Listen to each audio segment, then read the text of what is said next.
Michelle Nunes here, and I'm standing with George Zahanis, Vice President of Legal and Compliance for HP Autonomy, a global leader in e-discovery and information governance. George, thanks so much for joining me this afternoon. How are you doing? Great, thanks very much for having us. The first thing I'd love to know is, can you just tell me a little bit about HP Autonomy and what you guys are all about? Well, we've been in the e-discovery space for about 15 years. In addition to that, we actually provide a lot of services and solutions in the compliance and the regulated space. So we take care of a lot of our regulated customers' most strategic and complex assets and make sure that they're cared for, they can find them, and they're secured as they're supposed to be.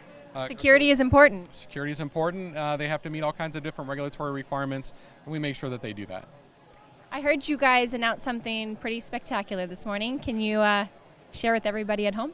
What we've been able to do over time is obviously take and deliver our solutions in a cloud, in a private cloud in particular. And we've done that at huge scales for customers across a number of industries. And what we've been able to do is to take that software though and make it much, much simpler to use and deploy and self-provision in really a matter of minutes. And so they can access that technology easily without having to necessarily incur obviously all the costs that would normally come with provisioning that infrastructure and taking that information in-house. How is this different from the existing solutions? Historically, people hosted this content, so that is, you actually had an entire team of people behind the scenes were loading the data, they were processing the data, they were moving the data, and that's good, and there still are cases where that's going to be really important.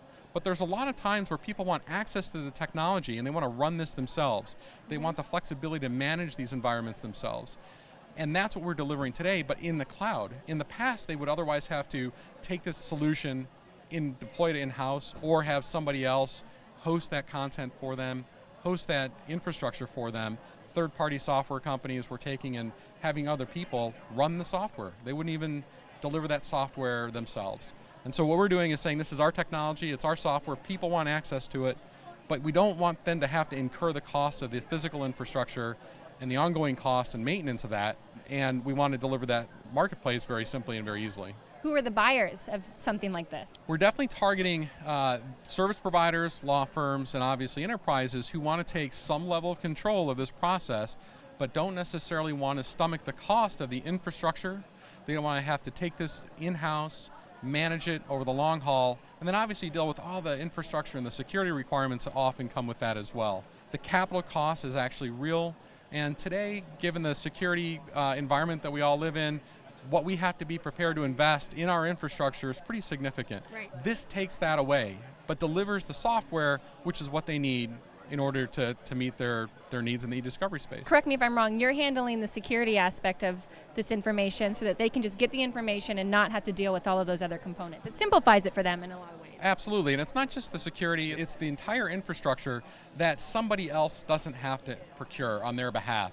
It only makes sense because we deliver the software, and it's how the rest of the market in cloud-based and software-based, SaaS-based models has evolved. Why would you say this is important to the legal community and to HP Autonomy? Well, we think that this is where and how the marketplace will evolve. I think the days when people take software, sell it to some third party, ask them to incur the capital cost, and then the ongoing maintenance and security and everything else that goes around it, I think those days are numbered, and I think that we will see more and more people transition to a cloud environment like this. And I think that they're going to also start asking that the companies delivering solutions like this have the backup and the support necessary to really deliver this in a very secure and a very competent way. Companies today that are delivering some of these services, they just don't have that, and it costs a lot of money. And we're trying to take that away and take that cost and that burden away from these service providers and also the law firms that want the technology but without the hassle. Sounds like a great plan. Thank you so much for spending some time with me and explaining all of this kind of fascinating stuff, and good luck this week. Well, thank you very much for having us. Yeah.